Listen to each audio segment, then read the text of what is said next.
Greetings, this is Greg. This is my supercharged Alfa Romeo Spider. Let's take a look at its dyno run.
As you saw in that run, the car put down about 176 wheel horsepower and 184 wheel torque.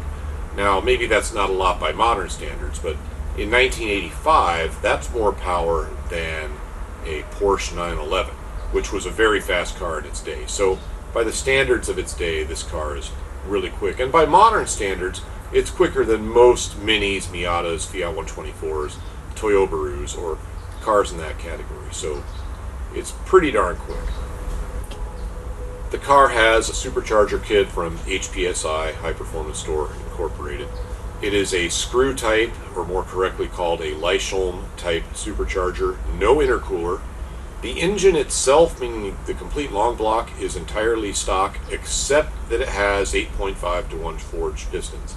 Cams are stock, the VVT is stock, and the camshaft timing is stock. Everything inside the motor is stock. I didn't even clean up the ports. It's all stock except those pistons. Engine management is handled by SDS, or Simplified Digital Systems. It's basically an aircraft system, and I really like it because it's extremely reliable and it's fairly easy to tune. Also doesn't require a laptop, which I really like. I don't want to have to worry about what version of Windows my laptop has 10 years from now if I want to make a change to the car. And with SDS, I don't. That's just not a factor. The SDS controls ignition through coil packs, so there is no distributor, although you could set it up with a distributor, but in this case it's not. Again, no intercooler. It does have water injection, and some of the other issues that we had when I developed the supercharger kit, which was a long time ago, until now, and the car sat in the corner of my shop for about 12 years. Over that time, suppliers went away, some people that made stuff for us passed away. So we've had to resurrect certain products that go with the supercharger. For example, on Alfa Spiders with air conditioning, they very often crack the crankshaft pulley in the keyway area, and that has a lot to do with the belt tension that's pulling the crank pulley to the passenger side of the car because of the air conditioning belt. So we had to design a stronger crank pulley, which we did. It's made out of a higher quality steel, it's nickel plated, and has extra timing marks, which makes tuning easier. Plus, the supercharger actually reduces this problem because it pulls the crankshaft pulley in the other direction, which kind of offsets the air conditioning pull. Although, you may have a car without air conditioning. So we needed to beef up the crankshaft pulley. I have that. I'm not sure how closely you can see it, but it's on the High Performance Store website. It's a really nice piece. It also weighs 1 pound less than stock. So there's an additional benefit there. Even on a non-supercharged car, it's a good product. One of the limitations we ran into, or one of the problems we had to solve fairly early on with this supercharger, is that the engine with the blower on it has so much torque that when that torque gets multiplied by the transmission in gears, say, lower than fourth, it delivers so much force to the drive shaft that the rubber coupling in the drive shaft, commonly called a guibo or rubber donut, people call them different names, pronounce them differently, whatever the case, all the torque, especially when multiplied by the transmission in lower gears, destroys that thing. This is the coupling out of there, and this was darn near brand new, had fewer than maybe 100 miles on it, and not all that old. And one trip around my horseshoe driveway blew these sections out and split it here. The alpha coupling will not hold up to the power of the supercharged motor.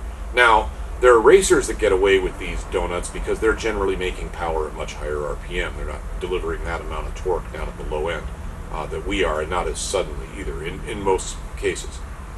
So we've had to come up with a stronger donut with reinforcement plates.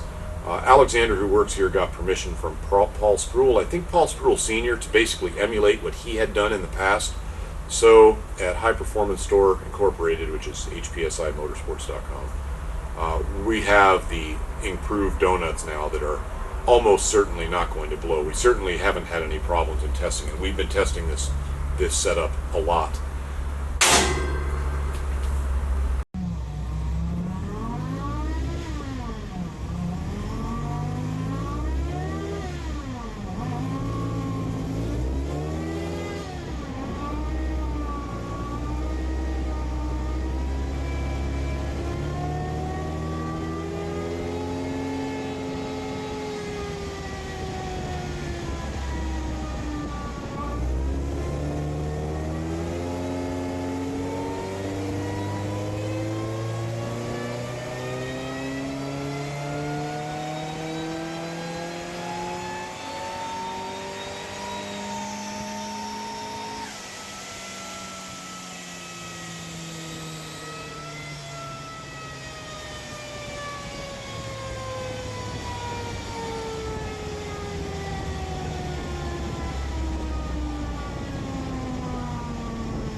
All three of these runs were done with the same supercharger drive ratio.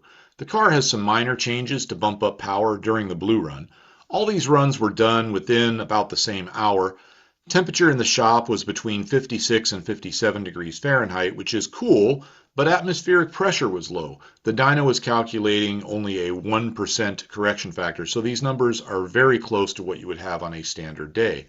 All the dyno runs in this video show power at the wheels, not at the flywheel. That's important to keep in mind. Now I'll show some other dyno runs on video in a moment. This was the median run in the default configuration. By default, I mean not counting the way I had it set up for that blue run. Here it's putting out 173 wheel horsepower and 186 wheel torque. That's more than you can get from a typical twin spark or 3-liter Alfa V6 engine swap into one of these cars. The components in the supercharger kit, meaning the supercharger, fuel injectors, and so on, are intended to allow for a maximum of 275 flywheel horsepower, probably just over 220 at the wheels. We plan to offer this kit in several versions, from about 140 wheel horsepower up to about 220. 140 wheel horsepower is quite a bit in a Spider, especially when it's 140 supercharged horsepower, because the power under the curve is so good. And as all the kits use the same basic components, power can be upgraded to higher levels later without much trouble. We may also have an option to quiet the supercharger down a bit, although personally I really like the supercharger whine. I think the default setup will be something like what you're seeing here, around 170 wheel horsepower, but we have a bit more development to do before it's released. Some of you might wonder why this car sat untouched in my shop for so long, almost 12 years. I suppose having a supercharged Alfa gathering dust in the corner of the shop isn't exactly normal. Well, some time ago, when this project was nearing completion the first time, I had a lot of things happen in my life. The airline I was working for closed down, and my father passed away. My dad and I did a lot of work on these cars, and for a while I just couldn't get back into it. My children are into cars, always have been, and they essentially run the businesses, which are hpsimotorsports.com for the older cars and eurocompulsion.net for the newer ones. However, they're more interested in newer cars. Now, at some point, we hired some people, and one of them, Alexander, is really into older Alphas, and he really wanted this car brought back to life. So here we are. In fact, at this point, Alexander is the one who is largely managing the project because I'm gone so much with my airline job. That's actually the reason I'm not showing the Supercharger in this video. I'm not sure what is supposed to be public at this point or not, so I'm minimizing the information. Please note that I'm doing something here that you don't normally see in the Alfa Romeo world. I'm not only showing you the dyno results, I'm showing the actual video and the dyno screen with no cuts in between. Don't trust dyno videos where they show the car doing a pull and then cut to a chart. Those are very often fake. Worse yet are the ones that only show an engine dyno chart using some unspecified correction factor from wheel horsepower. Those are worthless. I may do an update on this car here on this channel, but rest assured it's coming along very well and very quickly. And if you want to know more, you can always check out my site, which is linked in the description below. Thanks very much for watching, and have a great day.